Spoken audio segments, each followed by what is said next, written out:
What about sex education at home? One of the claims that was made by the ministry that nobody provides any sex education at home, and a lot of parents are actually asking for the ministry's involvement in taking care of that aspect of children education.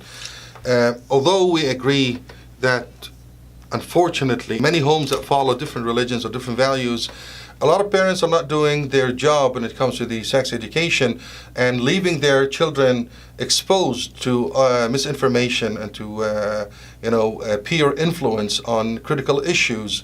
But I want to share with you that sex education does exist in a lot of values and a lot of religions, and it does focus on very important points such as age appropriateness, control of desires, and contractual and responsible relationships, which is marriage. It does exist in many religions, and it does exist in many traditional values.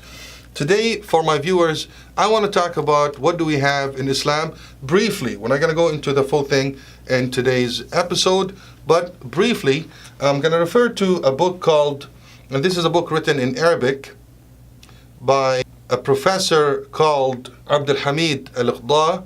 Professor Abdul Hamid is a professor specialized in sexually transmitted diseases and infections, and he's got great knowledge as well in Islam. And the book was co-written by Mahmoud Al-Shreida, who's also a specialist in the topic and has got vast knowledge or good knowledge in Islam in relation to this topic. The book is called التربية الجنسية ضرورة أم ضرر, Sex Education, Necessity or Harm. Excellent book that I recommend for those who can read Arabic, and inshallah we will be running programs based on this book after Ramadan.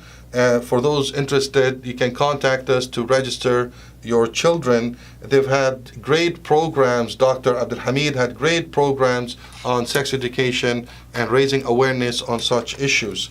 In his book, Dr. Abdul Hamid discusses a very important point under the section called the Islamic Curriculum and the Sex Education Awareness and the Islamic Guidance. He talks about Islam and the sexual instinct.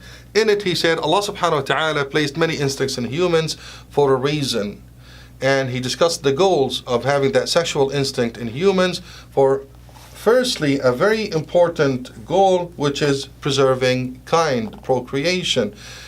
That instinct is there to make sure human race continues on earth so they can deliver the message and the mission that Allah subhanahu wa ta'ala gave them. And he also said that pleasure is there, we have to recognize it, but it's coupled with the preserving kind goal.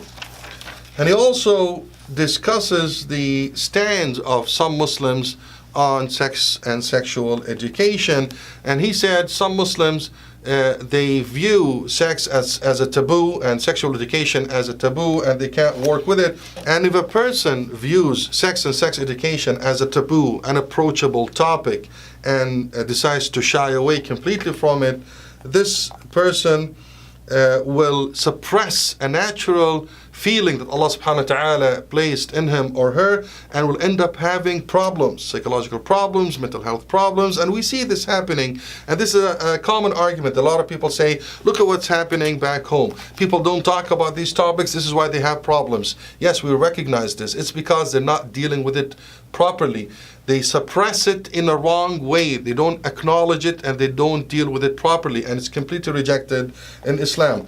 And another way of dealing with sex and sexual education or desires, there are some people that will just let it loose, uncontrolled sexual freedom, give it all the freedom it needs, and they follow their desires. This is also unacceptable in Islam. And there's the third position on sex and sexual education, which are people that recognize the importance of this topic, recognize that it's given to us by Allah subhanahu wa ta'ala, and recognize that there's a way to deal with it in accordance to the Quran and the Sunnah of Muhammad sallallahu alaihi wasallam. And there are ways for us to deal with it properly so we can get the best out of it without harming ourselves and harming our community or harming others.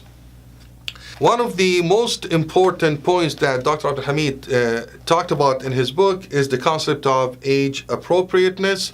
And he proved to us that in Islam, there were age categories that are mentioned in the Quran and the Sunnah, and the way to introduce this concept to these age or these different ages, starting with childhood. And under childhood, he had different subcategories such as toddlers, early childhood, intermediate childhood, and late childhood. So for each age, there are certain guidance, a certain way to introduce this topic. And then there is the adolescence that was also mentioned, and there are ways to address the topic for this age. And then you have the teenagers and the puberty stage, and then you have adulthood under preparation for marriage. So there are a lot of details that we have in the Quran and Sunnah that we can study to approach this topic at home in a safe environment, in a proper approach, that, as we said, something that we share with all traditional values and religions, focuses on 3 different points: age appropriateness, control of desires, and not having absolute freedom, and as we said, sexual autonomy. And the third point is focusing on the contracted and responsible relationships, which is manifested in marriage. Marriage is what we need to promote for us to protect our children. This is the Islamic position on sex education. We recognize it's there, we acknowledge it, we have a lot of ways to deal with it. We just need to study it, and inshallah, we'll all pay good attention to it, and we can learn how to teach our children such critical topic in a right way that will protect them.